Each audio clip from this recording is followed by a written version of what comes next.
गुरुनाथ महाराज की जय। तमद्भुतं बालकमम्बुजेक्षणं चतुर्भुजं शङ्खगदार्युधायुधं श्रीवत्सलक्ष्मं कलशोभिकौस्तुभं पीताम्बरं सान्द्रपयोधसौभगं महार्घवैडूर्यकिरीटकुण्डलत्विषा परिष्वक्तसहस्रकुन्तलम् उद्दामकाञ्चङ्गदकङ्कणादिभिः विरोचमानं वसुदेव ऐक्षत. ഭഗവാന്റെ അവതാരത്തിൽ ഇവിടെ പറയുന്നു, ദിശീന്ദുരിവ പുഷ്കളഹ, കിഴക്ക് ദിക്കിൽ ചന്ദ്രൻ ഉദിച്ചു വരുന്നത് പോലെയാണ് ദേവകിയിൽ നിന്നും ഭഗവാൻ ആവിർഭവിച്ചു പറയാൻ എന്താ കാരണം? കിഴക്ക് ദിക്ക് ചന്ദ്രനെ പെറ്റു എന്ന് പറയാറില്ലേ? കിഴക്ക് ദിക്ക് ഒരു കാരണം വെച്ച് ചന്ദ്രൻ സ്വയം ഉണ്ടാവുന്നത് പോലെയാണ് ദേവികയുടെ മുമ്പിൽ ഭഗവാൻ പ്രത്യക്ഷപ്പെട്ടു. ഇവിടെ പറയുന്നു, തം അദ്ഭുതം ബാലകം, അദ്ഭുതമായ ഉണ്ണി എന്നാണ് പറയുന്നത്. എന്തുകൊണ്ട് അദ്ഭുതം? ബാലകം പറഞ്ഞാൽ എല്ലാ കുട്ടികളെയും ബ്രഹ്മാവാണ് സൃഷ്ടിക്കുന്നു. ചില കുട്ടികൾ വികൃതി കഴിയുമ്പോൾ ബ്രഹ്മാവ് ഇങ്ങനെ സൃഷ്ടിച്ചല്ലോ പറയും. ഈ ഉണ്ണിയോട് അങ്ങനെ പറയാൻ പറ്റില്ല. യശോദ കണ്ണനോട് ബ്രഹ്മ ഇങ്ങനെ സൃഷ്ടിച്ചല്ലോ പറഞ്ഞാൽ കണ്ണൻ പറയും, ബ്രഹ്മാവിനെ ഞാനാണ് സൃഷ്ടിച്ചു. കഹ പറഞ്ഞാൽ ബ്രഹ്മാവ് ആരുടെ ബാലനാണോ അവനാണ് ബാലകൻ. തം അദ്ഭുതം ബാലകം. പിന്നെ ബാലാനാം കം സുഖം, കൃഷ്ണൻ ജനിച്ച ശേഷമാണ് കുട്ടികൾക്ക് നന്മ വരാൻ പോകുന്നു. കാരണം കൃഷ്ണൻ ഉണ്ടായ ശേഷമാണ് കുട്ടികൾക്ക് കൂടുതൽ എല്ലാവരും സ്വാതന്ത്ര്യം കൊടുക്കാൻ തുടങ്ങി. അതിനു മുമ്പ് അത്ര സ്വാതന്ത്ര്യം കൊടുത്തിട്ടില്ല. പിന്നെ ബലാനാം സമൂഹം ബാലം, സൈന്യത്തിലിരിക്കുന്ന എല്ലാവർക്കും, ദുര്യോധനൻ സൈന്യത്തിലും പഞ്ചപാണ്ഡവർ സൈന്യത്തിലും രണ്ടുപേരും ഭഗവാനെ കണ്ടു. കൂടുതൽ ഭഗവാനെ കണ്ടവർ ദുര്യോധനൻ്റെ സൈന്യത്തിൽ ഇരിക്കുന്നവരാണ്. എന്താ കാരണം? അവരാണ് എതിർവശത്ത് നിൽക്കുന്നു. ഭീഷ്മാചാര്യൻ, ദ്രോണാചാര്യൻ, കൃപാചാര്യൻ, പിന്നെ വലിയ വലിയ ആചാര്യന്മാർക്ക് പ്രതിപക്ഷത്തിലാണ്. ശരിക്കും അവർ പാണ്ഡവ പക്ഷത്തിലാണ് നിൽക്കേണ്ടത്. പക്ഷേ അവരെല്ലാവരും ദുര്യോധനൻ്റെ പക്ഷത്തിലേക്ക് പോകാൻ എന്താ കാരണം? പാണ്ഡവന്മാരുടെ അടുത്തിരുന്നാൽ ദുര്യോധനൻ്റെ മുഖം കാണേണ്ടി വരും. അത് വേണ്ട. ദുര്യോധനൻ്റെ അടുത്തിരുന്നാലേ കണ്ണട കാണാൻ സാധിക്കുള്ളൂ വിചാരിച്ചിട്ടാണ് അവർക്ക് എല്ലാവർക്കും സുഖം കിട്ടി. അതുകൊണ്ടാണ് ബാലകം, തമദ്ഭുതം ബാലകം അംബുജേക്ഷണം. പിന്നെ വാളേ വാളേ കഹ, വാളം പറഞ്ഞാൽ രോമം. ഓരോരോ രോമത്തിലും ഓരോരോ ബ്രഹ്മാണ്ടങ്ങൾ. വാളേ വാളേ കാണി ബ്രഹ്മാണ്ടാണി യസ്യ സഹ ക്വേദ് വിനാവിഗണിതാണ്ട പരാണുചര്യ വാദാത്ഭരോമ വിവരസ്യ ചതേ മഹിത്വം എന്ന് ബ്രഹ്മാവ് തന്നെ പറയുന്നു.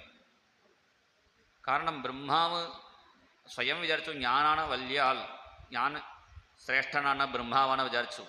പിന്നെ കണ്ണനെ വന്ന് കണ്ടപ്പോഴാണ് അദ്ദേഹത്തിന് മനസ്സിലായി ഭഗവാന്റെ ഓരോരോ രോമത്തിലും ഓരോരോ ബ്രഹ്മാണ്ടം. അതിൽ ഒരു 4 തല ബ്രഹ്മ, പിന്നെ വേറൊരു 8 തല ബ്രഹ്മ, പിന്നെ 16 തല ബ്രഹ്മ, 40 തല ബ്രഹ്മാവ്. പല ബ്രഹ്മാക്കളെ കണ്ടപ്പോഴാണ് ബ്രഹ്മാവിന് മനസ്സിലായി ഞാൻ ചെറിയ ആളാണ്, ഞാൻ 4 തലയേ ഉള്ളൂ, എന്നെക്കാൾ വലിയ വലിയ ബ്രഹ്മാവും ഒക്കെ അവിടെ ഉണ്ടല്ലോ. അങ്ങനെ കണ്ണനെ കണ്ടപ്പോൾ അദ്ദേഹം മനസ്സിലാക്കി. മാത്രമല്ലേ ഒരു ബ്രഹ്മാവില്ലേ, പിന്നെ ബ്രഹ്മാണ്ടാണി ബഹൂണി പങ്കജഭവാന് പ്രത്യണ്ഡമത്യദ്ഭുതാണ്. ഭഗവാന്റെ കണ്ണൻ്റെ ഓരോ രോമത്തിലും ഓരോരോ ബ്രഹ്മാണ്ടം, അതിൽ ഓരോ ബ്രഹ്മാണ്ടത്തിലും ഓരോരോ ബ്രഹ്മാവ്, ഓരോരോ വിഷ്ണു, ഓരോരോ രുദ്രൻ, ഇങ്ങനെ നിറച്ചും കണ്ടു. അപ്പോൾ അദ്ദേഹത്തിന് തോന്നി ഇത്ര ബ്രഹ്മാണ്ടങ്ങളെയും കൊണ്ടു നടക്കാൻ ഒരാൾ വേണ്ടേ, ഒരു അധ്യക്ഷൻ. ഈ ബ്രഹ്മാണ്ടങ്ങളെ നടത്തുന്ന അധ്യക്ഷൻ ആരാണ് നോക്കുമ്പോഴാണ് ഈ 7 വയസ്സ് ഉണ്ണി ഓടക്കുള്ള വിളിച്ചുകൊണ്ടിരിക്കുന്നത്. ഈ സാധാരണ ഉണ്ണി വിചാരിച്ചു, ഇപ്പോഴാണ് മനസ്സിലായി ബ്രഹ്മാവിന്. അതുകൊണ്ടാണ് ബാലകൻ എന്ന് പറയുന്നത് ഇവിടെ. തമദ്ഭുതം ബാലകം അംബുജേക്ഷണം. പിന്നെ സാധാരണ കുട്ടികളൊക്കെ 2 കൈയോട് ജനിക്കും, ഈ കുട്ടി 4 കൈയോട് ജനിച്ചിരിക്കുന്നു. അതുകൊണ്ടാണ് അദ്ഭുതം ബാലകം അംബുജേക്ഷണം. താമരപ്പോള കണ്ണ്. മാത്രമല്ല അംബുജം പറഞ്ഞാൽ ഭൂമിയാണ്, അമ്പു പറഞ്ഞാൽ വെള്ളം, വെള്ളത്തിൽ നിന്നും ഭൂമി ഉണ്ടായി. അദ്ഭ്യ പൃഥിവി. അപ്പോൾ ഭഗവാൻ ആ ഭൂമിയെ രക്ഷിക്കാൻ വേണ്ടി വന്നു. അത് ഭൂമിദേവിയെ നോക്കി പറയുന്നു അംബുജക്ഷണം. അംബുജ പറഞ്ഞാൽ ഭൂമിയെ നോക്കി ഭഗവാൻ. പിന്നെ അംബുജ പറഞ്ഞാൽ മഹാലക്ഷ്മിയെ ഒന്ന് നോക്കി ഭഗവാൻ. അംബുജക്ഷണം, ഞാൻ അവതരിച്ചു കഴിഞ്ഞു, നീ വേഗം രുക്മിണിയായി അവതരിച്ച് വൈകുണ്ഠത്തിനെ കത്തയച്ചോളൂ, ഞാൻ വിവാഹം കഴിച്ചോളാം എന്ന് മഹാലക്ഷ്മിയെ ഒന്ന് നോക്കുന്നു ഭഗവാൻ. അംബുജക്ഷണം. പിന്നെ അംബുജം പറഞ്ഞാൽ ശംഖ് ഒന്ന് നോക്കി ഭഗവാൻ. ഇപ്പോൾ തന്നെ കംസനെ വധിച്ച് നമുക്ക് ശംഖ് വിളിക്കാമോ എന്ന് വിചാരിക്കുക. നോക്കു ഭഗവാൻ നോക്കി ശംഖിനോട്. അംബുജക്ഷണം ചതുർഭുജം ശംഖഗദാർയുധായുധം. 4 തൃക്കൈകൾ. ചതുർഭുജം പറഞ്ഞാൽ 4 തൃക്കൈ മാത്രമല്ല. കൃഷ്ണാവതാര സമയത്തിൽ തമിഴ്നാട്ടിലൊക്കെ മുറുക്ക് ഇങ്ങനെയൊക്കെ കഠിന പദാർത്ഥങ്ങളൊക്കെ നേദിക്കാറുണ്ട്. എനിക്ക് ആദ്യം സങ്കടം തോന്നി. ഈ ജനിച്ച ഉണ്ണിക്ക് സാധാരണ തേന് ഇതൊക്കെ കൊടുക്കുള്ളൂ. ഈ ഉണ്ണിക്ക് ഇങ്ങനെ മുറുക്ക് ഇങ്ങനെയൊക്കെ കഠിന സാധനങ്ങൾ കൊടുത്താൽ എങ്ങനെ കഴിക്കും എന്ന് ആദ്യം വിചാരിച്ചപ്പോഴാണ് അവിടെ വ്യാഖ്യാനത്തിൽ എഴുതി വെച്ചിരിക്കുന്നു. ചതുർഭുജം പറഞ്ഞാൽ ചതുർവിധാനി ഭുഞ്ചതേ. കടിക്കുന്നതും കുടിക്കുന്നതും അതേപോലെ ലേഹ്യം ചോഷ്യം ഖാദ്യം അങ്ങനെ 4 വിധമായ പദാർത്ഥങ്ങൾ എന്തു കൊടുത്താലും കഴിക്കുന്ന ആളാണ്. ചതുർവിധാനി ഭുഞ്ചതേതി ചതുർഭുജ. അതുകൊണ്ടാണ് ചതുർഭുജം. പിന്നെ 4 തൃക്കൈകൾ എന്തിനാ ചോദിച്ചാൽ ധർമ്മം അർത്ഥം കാമം മോക്ഷം ചോദിക്കുന്നവർക്ക് അപ്പോൾ തന്നെ കൊടുക്കാൻ വേണ്ടി പ്രത്യേകം 4 കൈകൾ. ചതുർണ്ണാം പുരുഷാർത്ഥാനാം ദാതാദേവ ചതുർഭുജ. ചതുർഭുജം ശംഖഗദാർയുധായുധം. കയ്യിൽ ശംഖ് ചക്രമൊക്കെ കൊണ്ടുവന്നിട്ടുണ്ട്. കാരണം ഈ അച്ഛനമ്മമാർ ജയിലിൽ ഇരിക്കുന്നവരാണ്. ഉണ്ണിക്ക് കളിപ്പാട്ടം വാങ്ങിത്തരാനുള്ള കഴിവില്ല. അപ്പോൾ ഉണ്ണിയായ കണ്ണൻ എന്ത് ചെയ്തു? കളിപ്പാട്ടവും കയ്യിൽ കൊണ്ടുവന്നു. ശംഖ് വിളിക്കാൻ ഒരു ശംഖും, അതേപോലെ കാത്താടി പോലെ ഒരു ചക്രവും, കിളുകിളിപ്പ് പോലെ ഗദ, ഇങ്ങനെ കളിപ്പാട്ടവും കൂടി ഭഗവാൻ കൊണ്ടുവന്നു. പോരാ, പീതാംബരം, പട്ട് പീതാംബരം ഉടുത്ത്. അതുപോരാ, പിന്നെ മഹാർഘ വൈഡൂര്യ കിരീട കുണ്ടല ത്വിഷ പരിഷ്വക്ത സഹസ്രകുന്തലം. ദിവ്യ കിരീട കുണ്ടലങ്ങളൊക്കെ ധരിച്ച് സകല ആഭരണത്തോട് ഭഗവാൻ ദർശനം കൊടുക്കുന്നു. കാരണം അച്ഛനമ്മമാർക്ക് ആഭരണം വാങ്ങി കൊടുക്കാനുള്ള കഴിവില്ല. അപ്പോൾ എല്ലാ ആഭരണവും അണിഞ്ഞ് ഭഗവാൻ വന്നിരിക്കുന്നു. ഇതുപോലെ നമ്മുടെ വീട്ടിലും ഉണ്ണി ജനിച്ചാൽ നന്നായി. ഈ ആഭരണത്തിൻ്റെ വില നോക്കുമ്പോൾ ഭഗവാൻ ഒരു ബുദ്ധിമുട്ടില്ല. നല്ല പട്ട് വസ്ത്രവും ആഭരണവും ധരിച്ച് ദർശനം കൊടുക്കുന്നു. വസുദേവനും ദേവകിയും സ്തുതി ചെയ്യുന്നു. വദിതോസി ഭവാൻ സാക്ഷാത്. കണ്ണ, നീ ആരാണെന്ന് ഞാൻ മനസ്സിലാക്കി എന്ന് പറയുന്നു. അപ്പോൾ ഭഗവാൻ ചോദിച്ചു വസുദേവനോട്, എന്നെ മനസ്സിലാക്കാൻ അത്ര എളുപ്പമില്ലേ? യോഗികൾക്കും ജ്ഞാനികൾക്കും ഓരോ ആൾക്കും എന്നെ പിടികിട്ടില്ലേ? എങ്ങനെ മനസ്സിലാക്കി? അപ്പോൾ വസുദേവൻ പറഞ്ഞു, മനസ്സിലാക്കാൻ പറ്റാത്ത ആളാണെന്ന് മനസ്സിലാക്കി. അനുഭവാനന്ദ സ്വരൂപനാണ് നീ എന്ന് പറഞ്ഞ് വസുദേവൻ സ്തുതിച്ചു. പിന്നെ ദേവിക്ക് അമ്മ സ്തുതിച്ചു. 4 തൃക്കൈ കണ്ടാൽ കംസൻ നാരായണൻ മനസ്സിലാക്കും. അതുകൊണ്ട് സാധാരണ ഉണ്ണിയായി മാറണം പറഞ്ഞപ്പോൾ ഭഗവാൻ സാധാരണ ഉണ്ണിയായി മാറി. എന്നെക്കൊണ്ട് അമ്പാടിയിൽ കൊണ്ടാക്കിക്കോളും, അവിടേക്ക് പെൺകുട്ടിയെ ഇവിടെ കൊടുത്താൽ മതി ഭഗവാൻ പറഞ്ഞപ്പോൾ വസുദേവൻ ഉണ്ണിയെ എടുത്ത് പുറപ്പെട്ടു വാതിൽ ചെന്നപ്പോൾ സ്വയം കതവുകൾ തുറക്കുന്നു. അതേപോലെ മഴ വന്നപ്പോൾ ആദിശേഷൻ തന്നെ കൊടയായി വരുന്നു. ഉണ്ണിയെ കൊണ്ടുപോയി യമുനയുടെ അടുത്ത് വന്നപ്പോൾ യമുന വഴിവിട്ടു കൊടുത്തു. യമുനയും കടന്ന് അമ്പാടിയിൽ ചെന്ന് അവിടെ യശോദര അടുത്ത് ആ ഉണ്ണിയെ വിട്ടു. അവിടെ ഇരിക്കുന്ന യോഗമായാദേവിയെ കയ്യിലെടുത്തു. വീണ്ടും വരുമ്പോൾ യോഗമായാദേവിക്കും ആദിശേഷൻ കൊട പിടിച്ച് വരണം. ഭഗവാനൊക്കെ എത്ര ശക്തിയാണോ അത്രയും ശക്തി മായാദേവിക്കും ഉണ്ട് എന്നാണ് അവിടെ കാണിച്ചു തരുന്നു. ജയിലിലെത്തിയപ്പോൾ സ്വയം കഥകളൊക്കെ സ്വയം അടഞ്ഞു. ഉടനെ ഭദ്രകാളിയുടെ ശബ്ദം, ഈ പെൺകുട്ടിയുടെ ശബ്ദം കേട്ട് കാവൽക്കാർ കംസനോട് വിഷയമറിയിച്ചു. കംസൻ ആ പെൺകുട്ടിയുടെ കാലം പിടിച്ച് ആകാശത്തിൽ വീശി. സാധാരണ ആകാശത്തിൽ വീശിയ സാധനം താഴോട്ട് വരും. അതെന്താ കാരണം? ആകർഷണ ശക്തി എന്നാണ് പുരാണങ്ങളിൽ പറയുന്നു. ആധുനിക കാലത്ത് ഗ്രാവിറ്റേഷണൽ ഫോഴ്സ് എന്നൊക്കെ പറയുന്നു. അത് കണ്ടുപിടിച്ചത് സായബ്ബാനാണ് പറയാറുണ്ട്. പക്ഷേ നമ്മുടെ ശാസ്ത്രങ്ങളിൽ സംകർഷണ ഭഗവാൻ ഭൂമിയിൽ ഇരിക്കുന്നു. ആ സംകർഷണ ഭഗവാന്റെ ശക്തി കൊണ്ടാണ് എല്ലാം താഴോട്ട് വരുന്നു. ആ സംകർഷണ ശക്തിയേക്കാൾ കൂടുതൽ ശക്തിയുള്ള പെൺകുട്ടി ആയതുകൊണ്ടാണ് എന്തായി ഇത് താഴോട്ട് വന്നില്ല, മേപ്പോട്ട് പോയി. അപ്പോൾ കംസനക്ക് മനസ്സിലായി ആരാണെന്ന്. കാരണം 8 തൃക്കൈകളും ദുർഗാദേവിയായി ദർശനം കൊടുക്കുന്നു. വിഷ്ണു ദുർഗയായിട്ട് 4 തൃക്കൈകളാണ്. ഉടനെ ദേവി കംസനോട് പറഞ്ഞു, പരാക്രമം സ്ത്രീകളിലല്ലേ വേണ്ടു, സ്ത്രീകളോട് പരാക്രമം കാണിച്ചിട്ട് ഒരു കാര്യമില്ലേ? അങ്ങനെ കാണിച്ച് ചില ആൾക്കാരൊക്കെ ഞാൻ വധിച്ചിട്ടുണ്ട്. മഹിഷാസുരൻ, ശുംഭൻ, നിശുംഭൻ, ചണ്ടൻ, ഇങ്ങനെയൊക്കെ പല ആൾക്കാർ വധിച്ചിട്ടുണ്ട്. നിന്നെ കൊല്ലാൻ വേണ്ടി ജനിച്ച ഉണ്ണി വേറെ സ്ഥലത്തിലാണ് വളർന്നു വരുന്നു. എന്ന് പറഞ്ഞ് അമ്മ അപ്രത്യക്ഷമായി.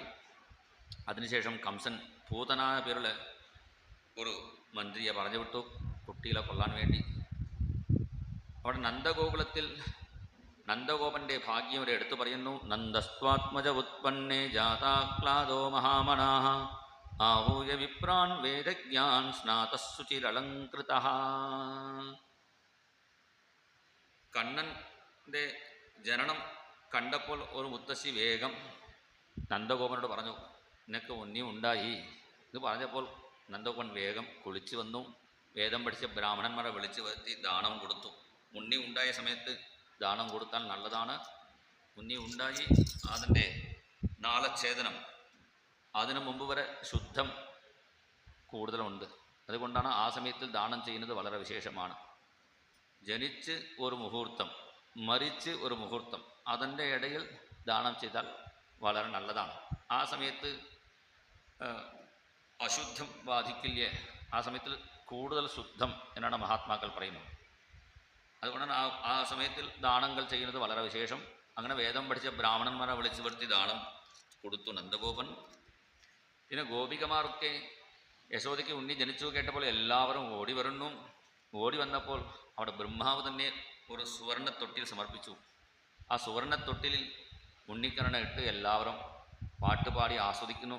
നന്ദലാല കി ജയ് നന്ദ ബാബ കി ജയ്, നന്ദലാല കി ജയ് നന്ദ ബാബ കി ജയ്, നന്ദലാല കി ജയ് നന്ദ ബാബ കി ജയ്, നന്ദലാല കി ജയ് നന്ദ ബാബ കി ജയ്, യശോദാ മയ്യാ കണ്ണയ്യ കി ജയ്, യശോദാ മയ്യാ കണ്ണയ്യ കി ജയ്, യശോദാ മയ്യാ കണ്ണയ്യ കി ജയ്, യശോദാ മയ്യാ കണ്ണയ്യ കി ജയ്. ഗോപികമാർക്ക് പാട്ടുപാടി. അപ്പോൾ ഒരു മുത്തശ്ശി നോക്കി. ആ മുത്തശ്ശി നന്ദഗോപൻ ഉണ്ണിയായിരിക്കുമ്പോൾ തന്നെ പാട്ടുപാടിയ മുത്തശ്ശിയാണ്. അപ്പോൾ ആ മുത്തശ്ശിയെ വിളിച്ചു വരുത്തി നന്ദഗോപൻ, എനിക്ക് തൊട്ടിലിട്ടപ്പോൾ പാട്ടുപാടിയ അമ്മയല്ലേ, എൻ്റെ ഉണ്ണിക്കും ഒന്ന് അക്ഷര ഇട്ട് ആശീർവാദം ചെയ്യണം. ആ മുത്തശ്ശി കയ്യിൽ അക്ഷരയുമായി വന്നു. കണ്ണനെ കണ്ടപ്പോൾ മനസ്സിലായി ഭഗവാന്റെ തിരുവടിയിൽ ശംഖ് ചക്ര യവവജ്ര രേഖകളൊക്കെ ദിവ്യരേഖകളെ കണ്ടപ്പോൾ സാക്ഷാത് ഭഗവാനാണെന്ന് മനസ്സിലായി. ഉടനെ മുത്തശ്ശി എന്ത് ചെയ്തു, ഭഗവാന്റെ ശിരസിൽ അക്ഷത ഇടുന്ന പകരം സ്വന്തം ശിരസിലിട്ടു. ഞാൻ ദീർഘായുസായിരിക്കണം. ഇതാ കാരണം, ഭഗവാൻ അവതരിച്ച സമയത്ത് എനിക്ക് പ്രായമായല്ലോ, ഈ കണ്ണൻ്റെ ലീലകളെ കാണാൻ ഞാൻ ദീർഘായുസായിരിക്കണം എന്ന് ആ മുത്തശ്ശി കണ്ണനോട് പ്രാർത്ഥിച്ചു. താശിഷ പ്രയുഞ്ജാണാഹ ചിരം പാഹീതി ബാലകെ, ചിരം ജീവി പറയാതെ ചിരം പാഹി എന്ന് ആ മുത്തശ്ശി ആശീർവാദം ചെയ്തു. പിന്നെ വേറെ ഗോപി ഭഗവാനോട് പ്രാർത്ഥിക്കുന്നു, ഭഗവാനെ നാരായണ ഈ ഉണ്ണിയെ രക്ഷിക്കണേ എന്ന് പ്രാർത്ഥിക്കുമ്പോൾ കണ്ണൻ ഇന്ന് തല ആട്ടി. അവിടെ ഇല്ല, ഞാൻ ഇവിടെയാണ് നാരായണൻ. അവർ മനസ്സിലാക്കിയിട്ടില്ല. എന്നാലും എല്ലാവർക്കും അന്നു മുതൽ ഓരോരോ വീട്ടിലും മഹാലക്ഷ്മി ജനിച്ചു എന്നാണ് പറഞ്ഞു. തത ആരഭ്യ നന്ദസ്യ വ്രജ സർവസമൃദ്ധിമാൻ. കൃഷ്ണൻ ജനിച്ച ശേഷം അമ്പാടിയിൽ ഓരോരോ വീട്ടിലും അഷ്ടലക്ഷ്മി കടാക്ഷം നിറഞ്ഞു. സർവസമൃദ്ധിമാൻ ഹരേർനിവാസാത്മഗുണൈഹി രമാക്രീഡമഭൂം നൃപ. ഈ സമയത്താണ് നന്ദഗോപൻ കംസനുക്ക് കറമടയ്ക്കാൻ ചെന്നു. എന്താ കാരണം, ഇങ്ങനെ നല്ല ആളുകളുടെ വീട്ടിലാണ് ഭഗവാൻ വരുള്ളൂ. ഇൻകം ടാക്സ് കൃത്യസമയത്തിൽ അടയ്ക്കണം. നമ്മളൊക്കെ ഇൻകം ടാക്സ് അടയ്ക്കാതെ രക്ഷപ്പെടാൻ വേണ്ടിയാണ് ഓഡിറ്ററെ പോയി കാണുന്നു. നമ്മൾ കൃത്യസമയത്ത് ഇൻകം ടാക്സ് ഒക്കെ ആരാണ് അടയ്ക്കുന്നുവോ അവിടെയാണ് ഭഗവാൻ വരുള്ളൂ. അത് അടയ്ക്കാതെ രക്ഷപ്പെട്ടാൽ അത് രാജദ്രോഹമായി തീരും. അതുകൊണ്ടാണ് ഇവിടെ നന്ദഗോപൻ കറമടയ്ക്കാൻ വേണ്ടി പുറപ്പെട്ടു. അവിടെ കംസനക്ക് കറമൊക്കെ സമർപ്പിച്ച് പിന്നെ തിരിച്ചു വരുന്ന വഴിയിലാണ് വസുദേവനെ കൊട്ടാരത്തിൽ കണ്ടു. അപ്പോൾ വസുദേവൻ നന്ദഗോപനോട് ചോദിക്കുന്നു, കച്ചിത് പശവ്യം നിരുജം ഭൂര്യം പുതൃണവീരുധം ബൃഹദ്വനം തദധുന യത്രാസേ ത്വം സുഹൃദ്വൃതഃ. വൃന്ദാവനത്തിൽ കണ്ണനും ബലരാമനും സുഖാണോ, അതാണ് ചോദിക്കണം. അങ്ങനെ ചോദിക്കാതെ വൃന്ദാവനത്തിൽ പുല്ലുകളും അതേപോലെ വെള്ളവും കൂടുതലുണ്ടോ ചോദിക്കുന്നു. പശവ്യം ഭൂരി അമ്പു തൃണവീരുധം, കൂടുതൽ പുല്ലുകളും വെള്ളവും കിട്ടുന്നുണ്ടോ ഇത് ചോദിക്കാൻ എന്താ കാരണം? കൂടുതൽ പുല്ലും വെള്ളം ഉണ്ടെങ്കിലേ പശുക്കൾ അത് കഴിക്കുള്ളൂ. പശുക്കൾ പുല്ലും വെള്ളം കഴിച്ചാലേ പശുക്കൾക്ക് കൂടുതൽ പാല് കിട്ടും.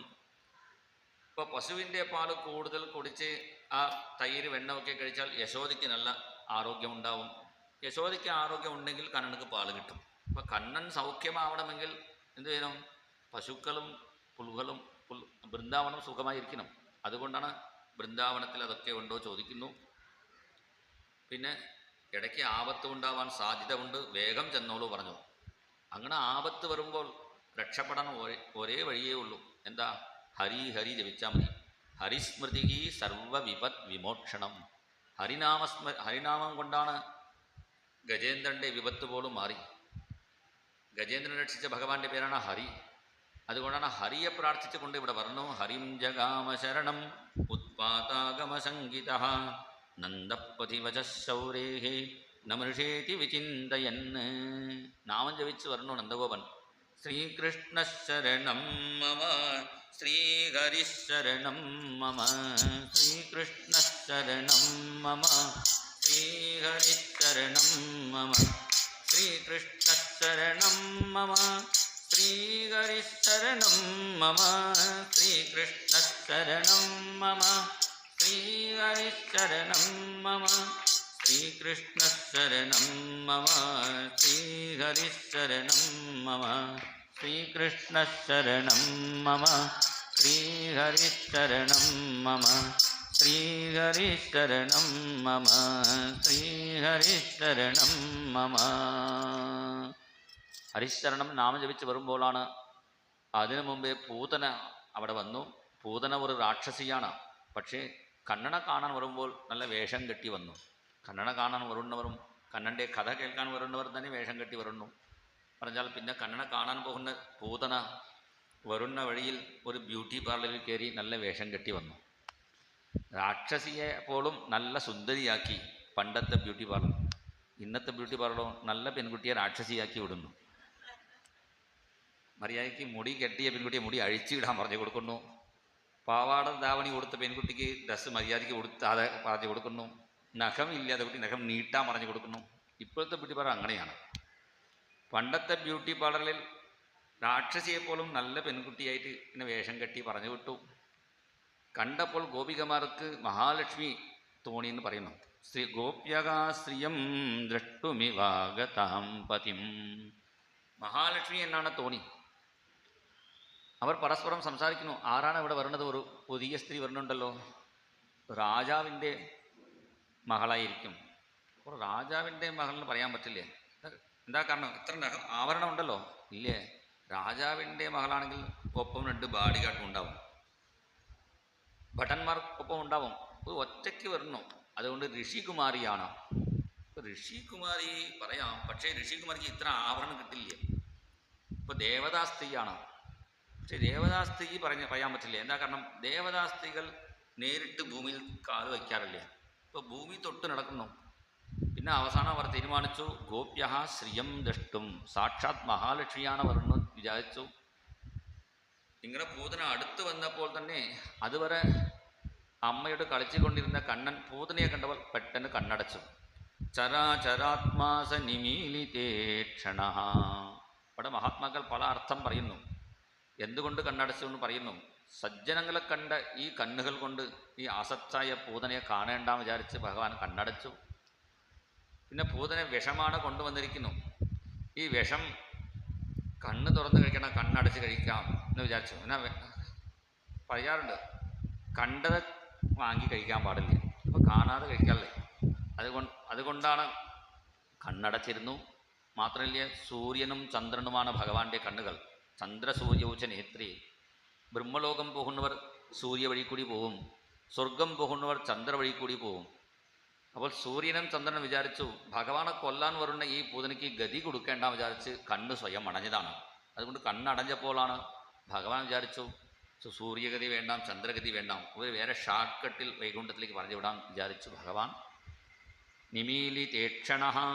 പിന്നെ പ്രധാനമായി ഒരു കാരണം ഇവിടെ പറയാറുണ്ട്, മഹാദേവനെ ധ്യാനിക്കാൻ വേണ്ടി കണ്ണടച്ചു. എന്താ കാരണം? മഹാദേവനാണ് വിഷം കുടിച്ച് അഭ്യാസമുള്ള ആൾ. അപ്പോൾ മഹാദേവനോട് കണ്ണടച്ച് ചോദിച്ചു കണ്ണൻ, പണ്ട് നിങ്ങൾ വിഷം കഴിച്ചില്ലേ, എങ്ങനെയായിരുന്നു, കയ്പാണോ എരിവാണോ ചോദിച്ചു. അപ്പോൾ മഹാദേവൻ പറഞ്ഞു, പണ്ട് ഞാൻ വിഷം കുടിച്ചതാണ്, അത്ര ബുദ്ധിമുട്ടൊന്നുമില്ല. പണ്ട് വിഷം കുടിച്ചപ്പോൾ കുറച്ച് മയക്കം ഉണ്ടായി, കുറച്ച് നേരം മയങ്ങി കിടന്നു, പിന്നെ ശരിയായി. നമ്മൾ വിഷ്ണു ഭഗവാന്റെ രൂപം കണ്ടിട്ടുണ്ടാവും, പത്മനാഭസ്വാമിയായിട്ട് കിടക്കുന്ന രൂപം. തമിഴ്നാട്ടിൽ ചെന്നൈയുടെ തൊട്ടടുത്ത് സുരുട്ടപ്പള്ളി എന്നൊരു ക്ഷേത്രമുണ്ട്.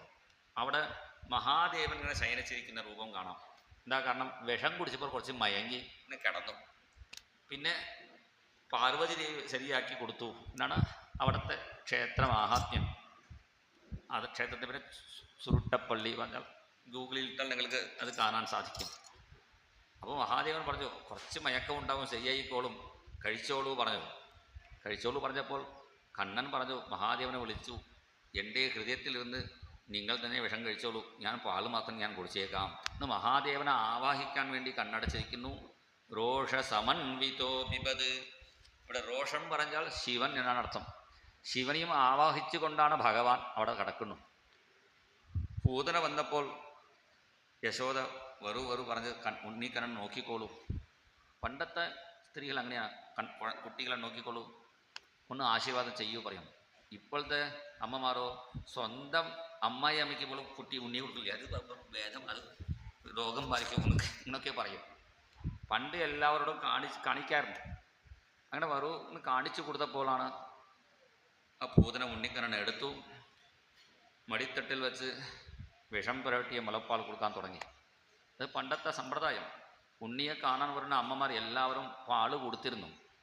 അതുകൊണ്ടാണ് പണ്ടത്തെ കുട്ടികൾക്ക് ഏത് സ്ത്രീയെ കണ്ടാലും അമ്മ തോന്നിയിരുന്നു. അങ്ങനെ തോന്നാൻ എന്താ കാരണം, എല്ലാ അമ്മയും പാൽ കൊടുത്തിരുന്നു. ഇപ്പോൾ സ്വന്തം അമ്മ തന്നെ പാൽ കൊടുക്കില്ലേ, കൊടുത്താൽ ആ സൗന്ദര്യം നഷ്ടപ്പെടും വിചാരിച്ചിരിക്കുന്നു. ആ പണ്ടത്തെ രീതി അനുസരിച്ചാണ് ഈ പൂതന പാൽ കൊടുക്കുമ്പോൾ അതിൽ വിഷം ചേർത്തു. ഈ മാതൃഭാവത്തിൽ വിഷം ചേർക്കുന്നുണ്ടല്ലോ വിചാരിച്ച് ഭഗവാൻ പൂതനയുടെ പ്രാണനം ചേർത്ത് വലിച്ചു. പ്രാണൈ സമം രോഷസമന്വിതോ പിബത്. പ്രാണനം ചേർത്ത് വലിച്ചപ്പോൾ വിടു പറഞ്ഞ് പൂതന വീണു മരിച്ചു. പക്ഷേ പൂതനയ്ക്ക് സദ്ഗതി കിട്ടി എന്നാണ് ഇവിടെ പറയുന്നു. അതിൻ്റെ തെളിവ് എന്താണ് ഇവിടെ പറയുന്നു? ആ പൂതനയുടെ ശരീരം എടുത്ത് സംസ്കാരം അവർ നടത്തുമ്പോൾ നല്ല മണമുണ്ടായി. ഭഗവാനുക്ക് പ്രത്യേക മണമുണ്ടാവും. സർവഗന്ധ സർവരസ. ഭഗവാന്റെ കാര്യം അറിയണ്ട, ഭഗവാനെ ധ്യാനിക്കുന്ന ഭക്തന്മാർക്ക് തന്നെ ദുർഗന്ധം ഉണ്ടാവാറില്ലേ? എനിക്ക് എൻ്റെ ഗുരുനാഥൻ നമ്മളെപ്പോലെ സോപ്പ് തേക്കാറില്ലേ, പൗഡർ അടിക്കാറില്ലേ, പിന്നെ സെൻറ്റ് അടിക്കാറില്ലേ? വെറുതെ കുളിച്ച് വരും, ചിലപ്പോൾ മുണ്ട് വെച്ച് ഇങ്ങനെ തേക്കും, അത്രയേ ഉള്ളൂ. പക്ഷേ അദ്ദേഹം എത്ര വിയർപ്പും ഉണ്ടാകും, ദുർഗന്ധം ഉണ്ടാവാറില്ല. നല്ല മണമേ വരുള്ളൂ. എന്താ കാരണം? ഭഗവാനെ ചിന്തിക്കുന്നവർ തന്നെ ദിവ്യരായി മാറും, അവരുടെ ശരീരം തന്നെ ദിവ്യമായി തീരും. ഋഷഭദേവൻ്റെ കഥയിൽ പറയുന്നു, ഋഷഭദേവൻ കുട്ടികളെ പോലെ അവിടെ തന്നെ ഇരിക്കുന്ന സ്ഥലത്ത് തന്നെ വിസർജിച്ച് മൂത്രം ഒഴിച്ച് കിടക്കും. പക്ഷേ അദ്ദേഹത്തിൻ്റെ ചുറ്റും 10 മൈൽ ദൂരത്തിന് സുഗന്ധം ഉണ്ടാവും. അദ്ദേഹത്തിൻ്റെ വിസർജനം പോലും ദുർഗന്ധം ഉണ്ടാവില്ലേ, കളഭം പോലെയാണ്, നല്ല മണം ഉണ്ടാവും പറയുന്നു. നമ്മളൊക്കെ നല്ല പച്ചക്കർപ്പൂരം കുങ്കുമപ്പൂ കിട്ടിടങ്ങൾ കഴിക്കുന്നു, എന്നിട്ടും നമ്മുടെ നാട്ടം നമുക്ക് തന്നെ താങ്ങാൻ വയ്യ. പക്ഷേ ദിവ്യന്മാരാണ്, അവരുടെ ശരീരം പോലും ദിവ്യമായി തീരുന്നു, യോഗികളുടെ ശരീരം. ഇവിടെ ഭഗവാനെ ധ്യാനിക്കുന്ന യോഗികളുടെ ശരീരം തന്നെ ദിവ്യമായി തീരുന്നു പറഞ്ഞാൽ പിന്നെ ഭഗവാന്റെ കാര്യം പറയേണ്ട ആവശ്യമില്ല. ശ്രീരംഗക്ഷേത്രമുണ്ടല്ലോ തമിഴ്നാട്ടിൽ, അവിടെ മുസ്ലിമുടെ പടയോട്ടം ഉണ്ടായിരുന്നു. ആ പടയോട്ടം വന്നപ്പോൾ ആ ഭഗവാനെ രക്ഷിക്കാൻ വേണ്ടി എന്ത് ചെയ്തു, അവർ തിരുപ്പതി ക്ഷേത്രത്തിൽ കൊണ്ട് അവിടെ കാട്ടിൽ ഒളിച്ചു വച്ചിരുന്നു. 100 കൊല്ലം കഴിഞ്ഞു ഇടയിൽ. അപ്പോൾ പടയോട്ടം കഴിഞ്ഞ ശേഷം വീണ്ടും ഉത്സവ വിഗ്രഹം ഇല്ല വിചാരിച്ച് വേറെ ഉത്സവ വിഗ്രഹമൊക്കെ വെച്ച് പൂജാതി കർമ്മങ്ങൾ തുടങ്ങി. അവിടെ ഇവിടുത്തെ രംഗനാഥ ഉത്സവ വിഗ്രഹം തിരുപ്പതിയിലാണ് വെച്ചിരുന്നത്. ഇപ്പോൾ അവിടെ മണ്ഡപമുണ്ട്. അവർ 100 കൊല്ലം കഴിഞ്ഞ് നമ്മുടെ സനാതന ധർമ്മരാജ നായക്കന്മാരുടെ രാജ്യഭരണം വന്ന ശേഷം അവർ കൊണ്ടുവന്നു. അന്ന് പറഞ്ഞു ഇതാണ് ഒറിജിനൽ ശ്രീരംഗനാഥൻ. പറഞ്ഞപ്പോൾ അവർക്ക് വിശ്വാസം ഉണ്ടാവില്ലേ? ഞങ്ങൾ 50-60 കൊല്ലമായിട്ട് ഇവിടെ 70-80 കൊല്ലമായിട്ട് ഈ വിഗ്രഹമാണ് പൂജിക്കുന്നു.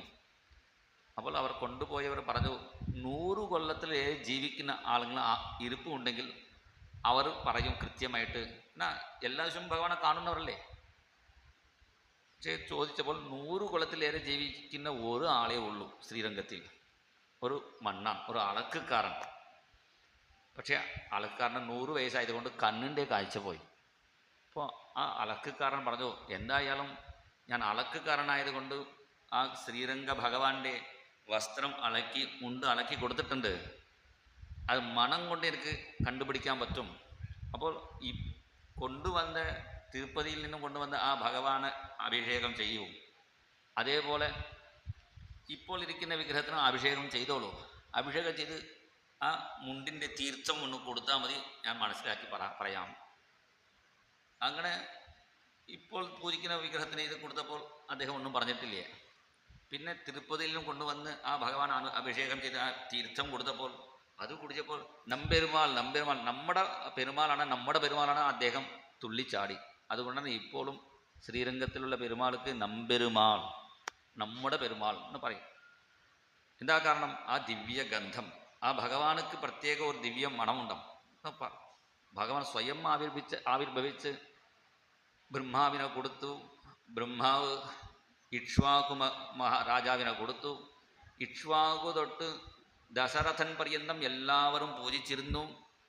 അങ്ങനെ പൂജിച്ച് പിന്നെ രാമചന്ദ്ര പ്രഭുവും കൗസല്യ നിറച്ചും തുളസിപ്പൂ കൊണ്ട് പൂജിച്ചത് കൊണ്ടാണ് അതിൻ്റെ ഒരു നന്ദി പ്രകടനത്തിന് വേണ്ടിയാണ് ഭഗവാൻ വിഷ്ണു കൗസല്യപുത്രനായി ജനിച്ചു. പിന്നെ വിചാരിച്ചു രാമൻ വീണ്ടും ഈ കുടുംബത്തിൽ ഇങ്ങനെ പൂജിച്ചാൽ വീണ്ടും ഇവിടെ ജനിക്കേണ്ടി വരും. ഈ വിഗ്രഹം കൊടുത്തേക്കാൻ വിചാരിച്ചിട്ടാണ് വിഭീഷണൻ്റെ കയ്യിൽ കൊടുത്തു. നീ ശ്രീലങ്കയ്ക്ക് കൊണ്ടുപോയിക്കോളൂ.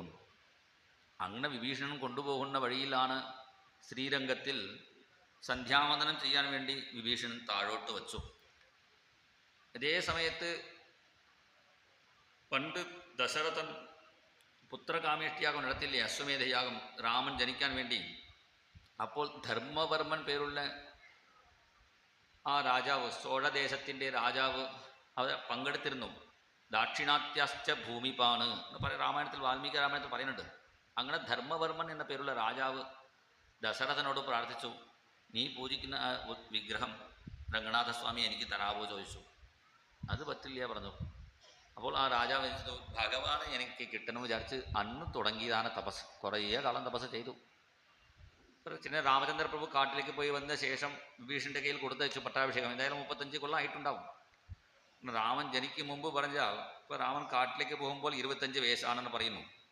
എന്നാൽ 30 കൊല്ലം ഉണ്ടായിട്ടാവും. അത്രയും കൊല്ലം തപസ് ചെയ്തു.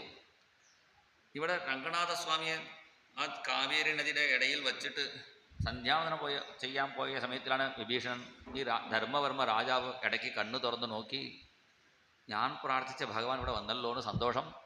ഉടനെ ഭടന്മാരെ വിളിച്ച് പൂജയ്ക്ക് നടത്തിക്കൊണ്ടിരിക്കുമ്പോഴാണ് വിഭീഷണൻ സന്ധ്യാവനം കഴിഞ്ഞ് വരുമ്പോൾ, ഇപ്പോൾ ഞാനാണ് കൊണ്ടുവന്നു എടുത്തോട്ടേ ചോദിച്ചു.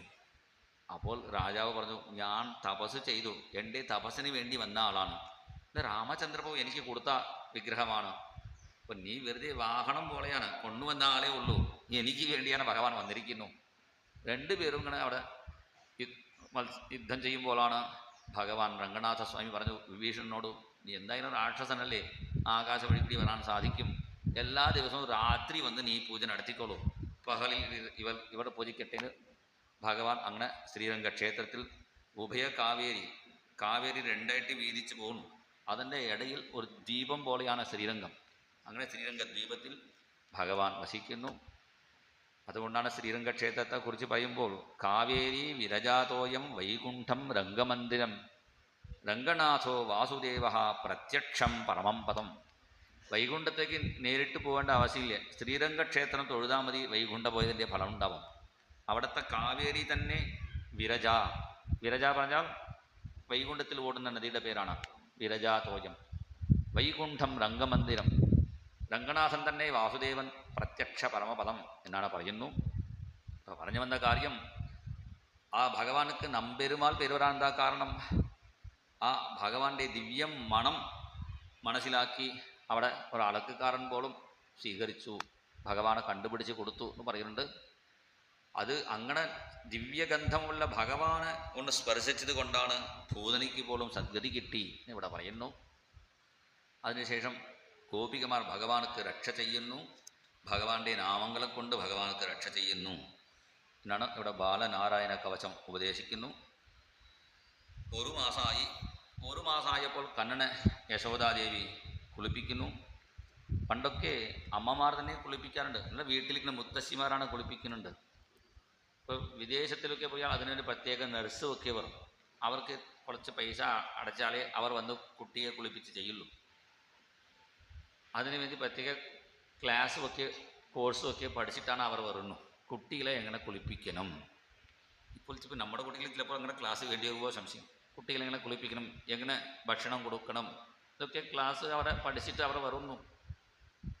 അവർക്ക് കൂടുതൽ പണം കൊടുക്കണം, ശമ്പളം. അതുകൊണ്ടാണ് വിദേശത്ത് പോയ നമ്മുടെ കുട്ടികളൊക്കെ കുട്ടി ഉണ്ടായി കഴിഞ്ഞാൽ പിന്നെ അച്ഛനമ്മമാരോട് കൂടുതൽ സ്നേഹം ഉണ്ടാകും.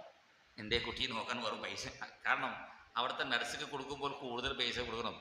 അമ്മമാർക്ക് ടിക്കറ്റ് മാത്രം കൊടുത്താൽ മതിയില്ലേ, അവർ നോക്കും. ആദ്യം ഈ പെൺകുട്ടിയുടെ അച്ഛനമ്മമാർ ഒരു 6 മാസം പോയി ഇരിക്കും, കാരണം 6 മാസം ഇല്ലെങ്കിൽ താമസിക്കാൻ പറ്റില്ലേ. അവർ പോയാൽ പിന്നെ അച്ഛൻ്റെ അവർ മാറി വിക്രമാദിത്യൻ കഥയിൽ പറയാറുണ്ട്, കാട് 6 മാസം നാട് 6 മാസം. അതുപോലെ തന്നെ ഇപ്പോഴത്തെ മുത്തശ്ശിമാർക്ക് പോയി വരുന്നു. എന്തായാലും ഇവിടെ കണ്ണനെ യശോദാദേവി സ്വന്തം കാലിൽ കിടത്തി കുളിപ്പിച്ചു. അങ്ങനെ കുളിപ്പിച്ച് അടുത്ത ഒരു വണ്ടി ഉണ്ടായിരുന്നു, വണ്ടിയുടെ താഴെ കണ്ണനെ ഇങ്ങനെ ഉറക്കിയ ശേഷം വീട്ടിൽ വന്ന എല്ലാവർക്കും ഭക്ഷണം കൊടുക്കാൻ പോയി.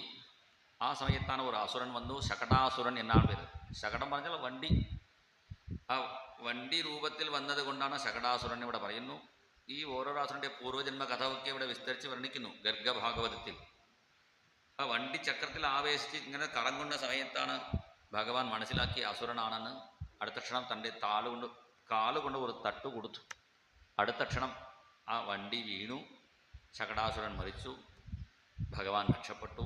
അപ്പോൾ ഇവരൊക്കെ ഗോപന്മാരും ഗോപികമാരും ഭഗവാനാണ് രക്ഷിച്ചു വിചാരിച്ച് ഗോവിന്ദയേവ പരിപാലയതാത് സുതന്നഹ, ഗോവിന്ദൻ ഞങ്ങളെ ഉണ്ണിയെ രക്ഷിക്കട്ടെ എന്ന് പ്രാർത്ഥിച്ചു. പിന്നെ വേറൊരു ദിവസം യശോദ മടിത്തട്ടിൽ വെച്ച് ലാളിച്ചിരിക്കുന്ന സമയത്താണ് തൃണാവർത്തൻ എന്ന പേരുള്ള അസുരൻ കൊടുങ്കാറ്റിൻ്റെ രൂപത്തിൽ കണ്ണനെ വിളിച്ചു കൊണ്ടുപോയി. ആദ്യം കണ്ണനെ വിളിച്ചപ്പോൾ ശരി പറഞ്ഞ് കണ്ണൻ ഒപ്പം പുറപ്പെട്ടു. കുറച്ച് കഴിഞ്ഞപ്പോൾ കണ്ണൻ അസുരനോട് ചോദിച്ചു, എങ്ങോട്ടാ പോകുന്നു? ഞാൻ അമ്മാവനെ കാണാൻ പോകുന്നു, കംസ അമ്മാവനെ കാണാൻ പോകുന്നു. അപ്പോൾ പറഞ്ഞു കണ്ണൻ, അമ്മാവനെ കാണാൻ ഞാൻ അക്രൂരൻ്റെ ഒപ്പം പോയിക്കോളാം, നിന്നെപ്പോലുള്ള ക്രൂരനോട് വരണില്ല പറഞ്ഞ് തൃണാവർത്തൻ്റെ കഴുത്ത് ഞെക്കി തൃണാവർത്തനെ സംഹാരം ചെയ്തു. പുറം യഥാ രുദ്രശരേന വിദ്ധം, തൃണാവർത്തൻ വീണു മരിച്ചു. ഇവിടെ പറയുന്നു ഭട്ടത്രി, വാതാത്മകം ധനുജമേവ മയി പ്രധൂൻവന് വാതാത്മകാൻ മമ ഗദാൻ കിം നോധുനോഷി കിം വാ കരോമി പുനരപ്യനിലാളയേശ നിശേഷരോഗശമനം മുഹുരർത്ഥയേ ത്വാം. കാറ്റ് രൂപത്തിൽ വന്ന വലിയ അസുരനെ തന്നെ നിഗ്രഹിച്ചില്ലേ? എനിക്കും വാതരോഗമാണ്, ഈ കാറ്റിൻ്റെ രോഗമാണ്. വാതാത്മകം ധനുജമേവ ഐ പ്രധുൻവന്ന്, ഈ കാറ്റ് കൊണ്ട് ഉണ്ടാവുന്ന ഈ രോഗമൊന്ന് മാറ്റി തന്നാൽ നന്നായി. ശരി പറഞ്ഞ് ഭഗവാൻ മാറ്റി കൊടുത്തപ്പോൾ എന്തായി? ശ്ലോകം മാറ്റി പറഞ്ഞു. പിന്നെ ഭഗവാനെ, എൻ്റെ കഥയിൽ ഒരു വിചിത്രമാണ്. ലോകത്തിൽ എങ്ങനെയാണ് കാറ്റ് അടിക്കുമ്പോൾ പുഴുതി പറക്കും. ഭഗവാനെ, ഞാൻ എന്ത് ചെയ്തു? നിൻ്റെ പാദധൂളി, കാറ്റിൽ ധൂളി പറക്കും. ഞാൻ നിൻ്റെ പാദധൂളി പിടിച്ചപ്പോൾ എൻ്റെ കാറ്റ് പറന്നുപോയി. കാറ്റിൽ ധൂളി പറക്കുന്നതിനേക്കാൾ ധൂളിയിൽ കാറ്റ് പോയി. നോക്കിയാൽ അദ്ദേഹം വീണ്ടും ഭഗവാനോട് പറയുന്നു. പിന്നെ കണ്ണനക്ക് പേരിട്ടിട്ടില്ലേ? ആ സമയത്താണ് ഗർഗാചാര്യൻ നാമം ജപിച്ചു വരുന്നു. നന്ദ ആനന്ദ കന്ദ സുന്ദര ഗോപാല, നന്ദ ആനന്ദ കന്ദ സുന്ദര ഗോപാല, ആനന്ദ ഗോവിന്ദ ഗോപി ഗോപാല, ആനന്ദ ഗോവിന്ദ ഗോപി ഗോപാല, നന്ദ നന്ദ ആനന്ദ കന്ദ സുന്ദര ഗോപാല നന്ദ ആനന്ദ കന്ദ ഹേ മാധവ ഹേ കേശവ ഹേ മാധവ ഹേ മാധവ ഹേ കേശവ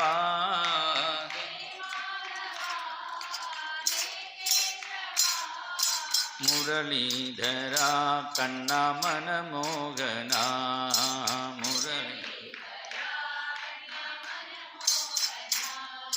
മുരളീധര കണ്ണ മനമോഹന മുരളീധര കണ്ണ ഹേ മുരളീധര കണ്ണ മനമോഹന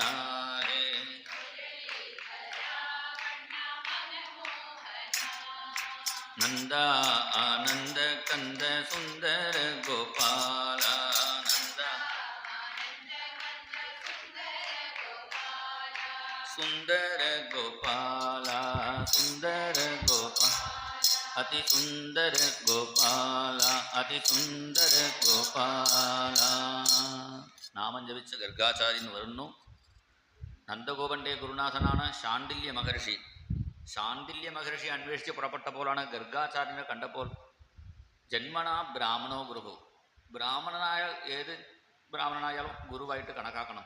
അതുകൊണ്ടാണ് ഗർഗാചാര്യനെ പ്രാർത്ഥിച്ചു, എൻ്റെ ഉണ്ണിക്കും വസുദേവൻ്റെ ഉണ്ണി കൂടിയുണ്ട്, 2 കുട്ടികൾക്കും പേരിടണം.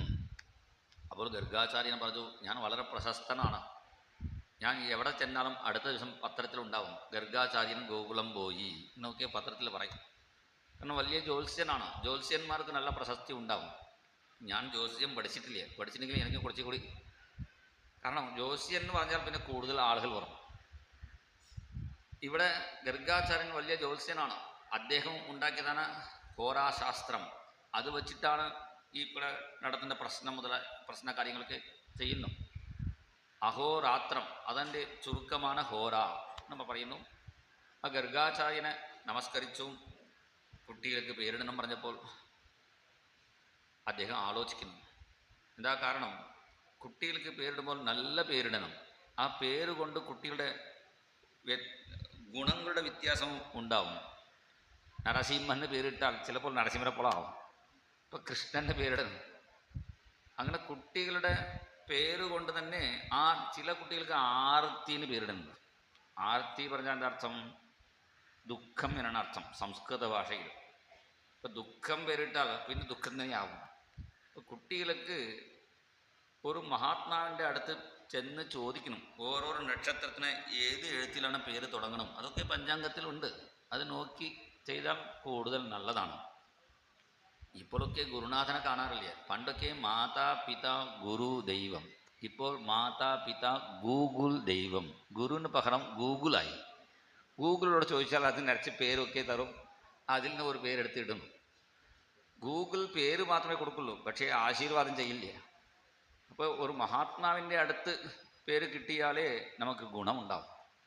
അതുകൊണ്ടാണ് ഗർഗാചാര്യനെ പ്രാർത്ഥിച്ചപ്പോൾ അദ്ദേഹം ആദ്യം ബലരാമനെ എടുത്തു നോക്കി. എടുക്കാൻ പറ്റില്ല, നല്ല വെയിറ്റുണ്ട്. അതുകൊണ്ട് ബലൻ എന്ന പേരിട്ടു. കണ്ടാൽ നല്ല ഭംഗി, അതുകൊണ്ടാണ് രാമൻ. ബലാധിക്യാത് ബലം വിദുഹു ആഖ്യാസ്യതേ രാമയതി. ഇപ്പോൾ രണ്ടും ചേർത്ത് ബലരാമൻ നമ്മൾ പറയുന്നു. പിന്നെ സംകർഷണൻ, ആകർഷണം ചെയ്തുകൊണ്ട് ജനിച്ചതുകൊണ്ട് ഗർഭസംകർഷണാത്തം വി പ്രാഹുസ് സംകർഷണം വി. ദേവകി ഗർഭത്തിൽ നിന്നും ആകർഷണം ചെയ്ത് രോഹിണി ഗർഭത്തിൽ ജനിച്ചതുകൊണ്ടാണ് സംകർഷണൻ ഒറിജിനൽ പേര്. പക്ഷേ ഇവിടെ പറയുന്നു യദൂനാം അപൃഥക്ഭാവാത് സംകർഷണമുസഞ്ചിത. യാദവന്മാരെ എല്ലാവരെയും ചേർത്ത് വയ്ക്കുന്നത് കൊണ്ടാണ് സംകർഷണൻ. പിന്നെ ബലഭദ്രൻ എന്നൊക്കെ പേര് കിട്ടു. പിന്നെ കണ്ണനക്ക് പേരിടണം. എന്താണ് പേരിടണം? അദ്ദേഹം ആലോചിക്കുമ്പോൾ കണ്ണൻ തന്നെ അദ്ദേഹത്തെ താടി വലിച്ചപ്പോൾ അദ്ദേഹത്തിന് മനസ്സിലായി. ആദ്യം ഒരു പേരിട്ടു വാസുദേവൻ, പിന്നെ നാരായണൻ, 2 പേരിട്ടു. ഇതൊക്കെ വലിയ പേരാണ്. ചെറുതായി ഒരു പേരിടണം പറഞ്ഞപ്പോഴാണ് കൃഷ്ണൻ. സുമുഖാൻ വിമുഖാൻശ്ചാപി ഭക്താൻ സ്വാത്മനി കർഷക. എല്ലാവരെയും തന്നിൽ ആകർഷിക്കുന്നത് കൊണ്ടാണ് കൃഷ്ണൻ എന്ന് പേരിട്ടു. ആ കൃഷ്ണനാമൻ്റെ നാമമാണ് നമ്മൾ കണ്ണൻ എന്ന് പറയുന്നു. അങ്ങനെ പതുക്കെ കണ്ണനും ബലരാമനും മുട്ടുകുത്തി ഇങ്ങനെ കളിക്കാൻ തുടങ്ങി.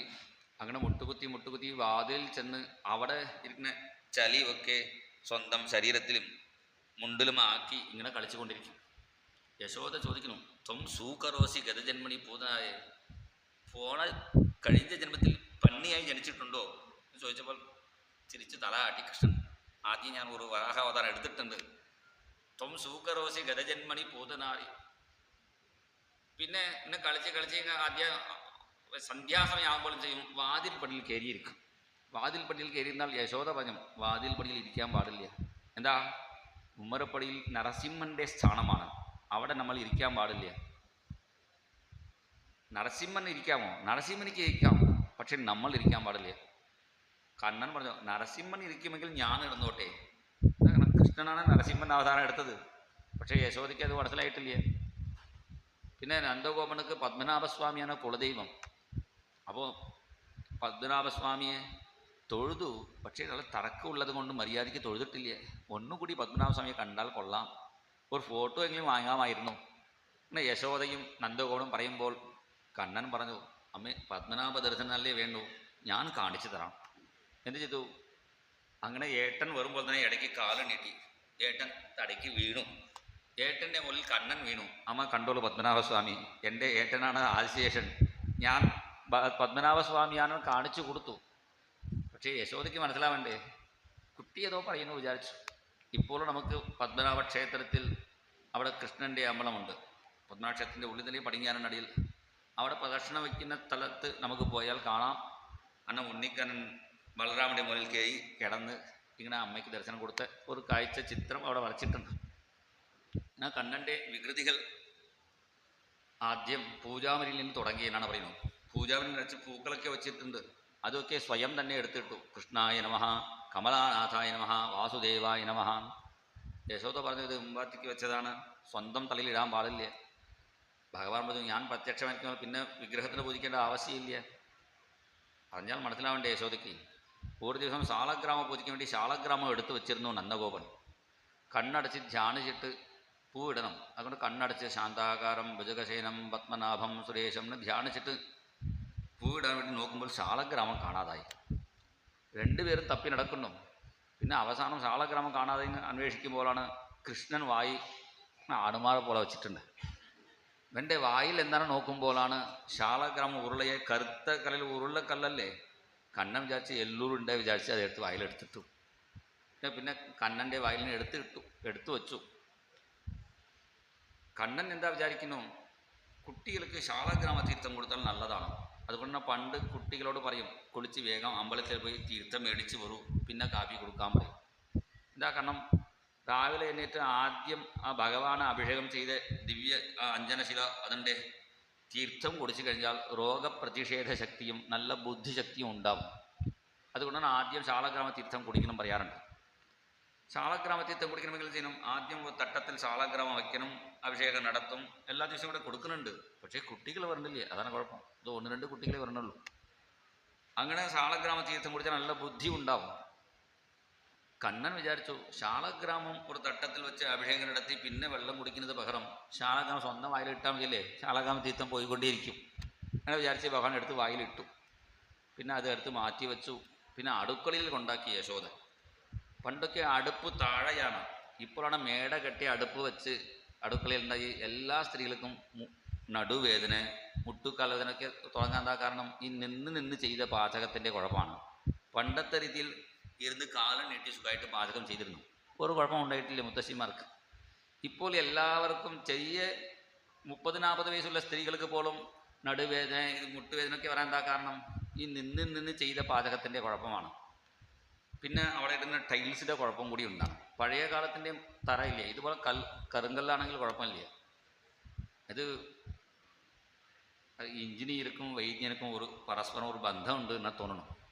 വൈദ്യൻ എഞ്ചിനീയരോട് പറഞ്ഞിട്ടുണ്ട്, അവർ എന്ത് പറഞ്ഞാലും കേൾക്കാതെ ടൈൽസൊക്കെ ഇട്ടോളൂ, മേട വെച്ച് കെട്ടിക്കോളൂ, പിന്നെ അവർ എൻ്റെ അടുത്ത് വന്നോളും, പകുതി നിനക്ക് തരാം. അവരുടെ ഒരു ബന്ധമുണ്ടാണ് സംശയം. അതുകൊണ്ട് പണ്ടത്തെ അടുക്കളൊക്കെ താഴെയാണ് അടുപ്പ്. അപ്പോൾ താഴെ അടുപ്പിൽ സാമ്പാറുണ്ട്. സാമ്പാറിൽ ഒരു പിടി ഉപ്പ് എടുത്ത് ഇട്ടു യശോദ. പിന്നെ കടുക് എടുത്ത് കൊണ്ടുവരാൻ പോയപ്പോഴാണ് കണ്ണൻ നോക്കി അമ്മയെ സഹായിക്കണം വിചാരിച്ചു. 10 പ്രാവശ്യം ഉപ്പ് എടുത്തിട്ടു സാമ്പാർ നന്നാവട്ടെ സാമ്പാർ ഇങ്ങനെ എടുത്തിട്ടു. പക്ഷെ എൻ്റെ സാമ്പാർ നന്നായി. ഇങ്ങനെ അടുക്കളയിൽ ഇടയ്ക്കിടയ്ക്ക് അമ്മയെ സഹായിക്കണം. പിന്നെ തൊഴുത്ത് പോയാൽ അവിടെ ശൃംഗി അഗ്നി ദംഷ്ട്രി അസി ജലദ്വിജകണ്ഠകേഭ്യ ക്രീഡാപരൗ അതിചലൗ സ്വസുതൗ നിഷേദ്ധും ഗൃഹ്യാണി കർത്തുമപി യത്ര ന തജ്ജനന്യൗ ശേഖാത ആപതുരലം മനസോ നവസ്ഥാം. അവിടെ ശൃംഗി എന്നുള്ള പേര് ഒരു പശു. അത് ഓരോ ആണെയും അടുത്ത് വരാൻ സമ്മതിക്കില്ലേ. നല്ല കാളയാണത്. ജല്ലിക്കെട്ട് പറയാറുണ്ട് തമിഴ്നാട്ടിലൊക്കെ. അത് ആദ്യം തുടങ്ങിയത് ഭഗവാനാണ്. കാളയെ അടക്കി പിന്നെ വിവാഹം കഴിച്ചു ഭഗവാൻ. സത്യ എന്ന ഒരു പെൺകുട്ടിയെ വിവാഹം കഴിച്ചു. അന്നു മുതൽ പിന്നെ കാളകളെ അടക്കേണ്ടവർക്ക് പെൺകുട്ടിയെ തരാമെന്ന് ഒരു വീര പരീക്ഷണമാണ്. ഗുജറാത്തിലൊക്കെ രാജ കുടുംബത്തിൽ ജനിച്ചവർക്ക് കുതിരകളെ അടക്കണം പറയും. അതുപോലെയാണ് ഇവിടെ ആ കാളയെ അടക്കാൻ ഉള്ള നല്ല ശൃംഗി കൂടുതൽ തീക്ഷ്ണമായ കൊമ്പുള്ള ഒരു കാളയാണ്. അതിൻ്റെ അടുത്ത് ഒരാളും പോവാറില്ല. അത് കിടന്നിരിക്കുമ്പോഴാണ് കണ്ണൻ എന്ത് ചെയ്തു, പതുക്കെ അതിൻ്റെ വാല് വഴി കൂടി മുട്ടുകുത്തി കഴുത്ത് വരെ ചെന്നു. കഴുത്ത് വരെ ചെന്നപ്പോൾ 2 വഴസവും കാലെടുത്ത് ഇട്ടു. അതിൻ്റെ കൊമ്പും പിടിച്ച് ഇങ്ങനെ ആട്ടിക്കൊണ്ടിരിക്കുന്നു. അത് അടുത്ത് ഒരാളെയും വരാൻ സമ്മതിക്കാതെ നല്ല ശുണ്ഠിയുള്ള പശുവാണ്. എന്നിട്ടും കണ്ണനായതുകൊണ്ട് ഇങ്ങനെ തല ആട്ടിക്കൊണ്ടിരിക്കുന്നു. അതേ സമയത്തിൽ ബലറാമേട്ടൻ വന്നപ്പോൾ കൃഷ്ണൻ വിളിച്ചു, ഏട്ടാ ഏട്ടാ ഒരെണ്ണം നമുക്ക് 2 പേർക്ക് കൊമ്പ് പിടിച്ച് ആട്ടാം. ശരി പറഞ്ഞ് ബലറാമൻ അതിൻ്റെ വാളും പിടിച്ച് കയറുണ്ട സമയത്തിലാണ് കൃഷ്ണൻ എന്ത് ചെയ്തു, ആ കൊമ്പ് ഇങ്ങനെയാണ് വഴിയുണ്ടല്ലോ, ആ ഇടവഴി കൂടി ഇങ്ങനെ നോക്കുമ്പോൾ വെളുത്ത പശുവിൻ്റെ മൂക്ക് മാത്രം കറുത്ത കളറായിരുന്നു. ഇതെന്താ കറുത്ത സാധനം? മൂക്കൊന്നും മാന്തി. ഈ മാടിന് മൂക്കത്തെ ശുദ്ധിയാണ്. അപ്പോൾ മൂക്കും കൂടെ മാന്തിയപ്പോൾ പെട്ടെന്ന് ചാടി പുറപ്പെടുമ്പോൾ എന്തായി, സാധാരണ പശുക്കളൊക്കെ ഓടുമ്പോൾ വാള് ഉയർത്തി വാള് പൊക്കിയിട്ടാണ് ഓടും. ഇപ്പോൾ വാള് പൊക്കാൻ പറ്റില്ല. എന്താ വാളിൽ ബലറാമൻ തൂങ്ങിയിരിക്കുന്നു. അവൻ കയറേണ്ട സമയത്തിലാണ്. വാളിൽ ബലറാമനും കൊമ്പിൻ്റെ ഇടയിൽ കൃഷ്ണനും, ഇവർ 2 പേരെ കൊണ്ട് പശു ബുദ്ധിമുട്ടി. പിന്നെ നന്ദഗോപനും വന്ന് ആ പശുവിനെ നിർത്തി കുട്ടികളെ രക്ഷപ്പെടുത്തി. ഇങ്ങനെ കണ്ണൻ്റെ വികൃതികൾ ധാരാളം ഇവിടെ വർണ്ണിച്ച് വരുന്നു. എൻ്റെ ഗുരുനാഥനൊക്കെ ഒരു സപ്താഹം മുഴുവനും കണ്ണൻ്റെ ബാലലീലകൾ പറഞ്ഞിട്ടും സപ്താഹം അവസാനിച്ചു, പക്ഷേ ബാലലീല അവസാനിച്ചിട്ടില്ല. അത്രയും ബാലലീലകളാണ്